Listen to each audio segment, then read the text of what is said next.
नमस्कार। आप देख रहे हैं भव्यासरी न्यूज और मैं हूं आपके साथ आदित्य।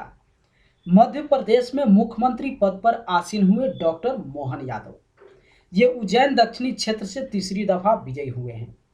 ये अपने क्षेत्र के काफी लोकप्रिय नेता हैं। इनके विषय में हम आपको अगले वीडियो में विस्तार देंगे। फिलहाल मुख्यमंत्री की कुर्सी पर शिवराज सिंह चौहान का न होना महिलाओं की आंखों में आंसू दे गया। कहने लगी लाडली बहना, मैंने तो आपको चुना था भैया, और गले लग फफक कर रोने लगी। और आपने हमने आपके लिए बहनों ने आपको चुना है, आपको वोट दिया था भैया। आप सबके चाहते हो। यह प्यार था उनकी बहनों का जिसे पाने में कई वर्ष लग गए। शिवराज सिंह चौहान की कुर्सी का यूं सरक जाना कई सवाल छोड़ गया और लोगों को याद दिला गया महाराष्ट्र के उप मुख्यमंत्री देवेंद्र फडणवीस की, जो कभी मुख्यमंत्री की कुर्सी पर विराजमान थे। यह कैसी मजबूरी थी जो प्रमोशन से डिमोशन में लाकर खड़ा कर दिया।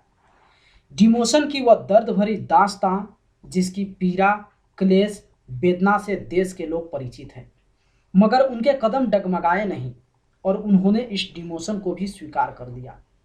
आज मध्य प्रदेश के हर नागरिक की आत्मा में शिवराज सिंह चौहान का घर बसता है।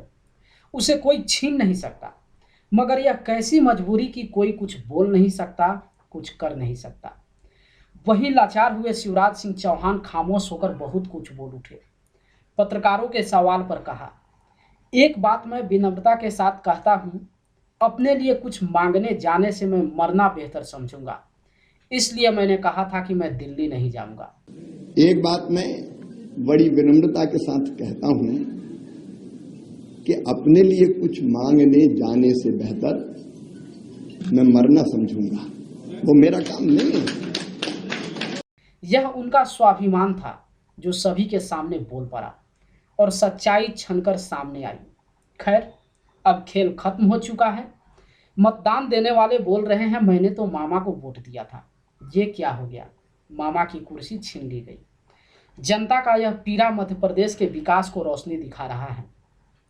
महिलाओं का वह पॉकेट मनी जो हर माह खुशी बुनता रहा, एक भाई की याद दिलाएगी।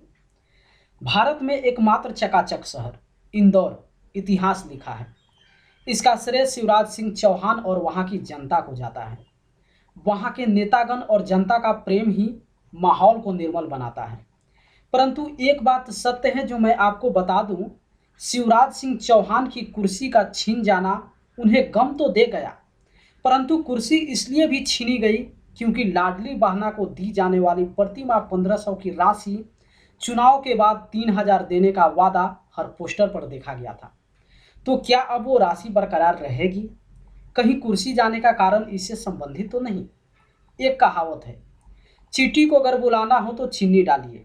अब तो भारी संख्या में चींटियों का ढेर इकट्ठा हो गया है और चीनी के डिब्बों का ढक्कन बंद। अब खोलेगा कौन? यह तो आने वाला समय ही बताएगा रहस्य और अंजाम। खैर, अब हम फिर वहीं आते हैं जहां शिवराज सिंह चौहान का वह दर्द कि मर जाना बेहतर होगा। हम अगर विश्व की बात करें तो किसी भी देश के एक प्रतिष्ठित नेता के लिए डिमोशन से बेहतर है क्षेत्र को त्याग देना। रास्ते कई हैं विकास के लिए। आपके कदम जहां भी पड़ेंगे, रोशनी वहीं पर जगमगा उठेगी, क्योंकि आप पूर्णिमा के वो चांद हो जिसकी रोशनी कभी खत्म नहीं होती। आपके दामन में आंधियों में भी चिराग जला देने का हुनर मौजूद है। तो फिक्र क्यों और किस लिए? हर बार आपकी लाडली बहना की वो राखी आपका इंतजार करेगी। ये अलग बात है कि वो दौर कुछ और था जब आपके चेहरे पर कुछ देने की मुस्कुराहट थी, और अब ये दौर कुछ अजीब सा होगा जब आप चाहकर भी असमर्थ होंगे। खैर, मध्य प्रदेश की शुभकामनाएं सदैव आपके साथ बनी रहेगी।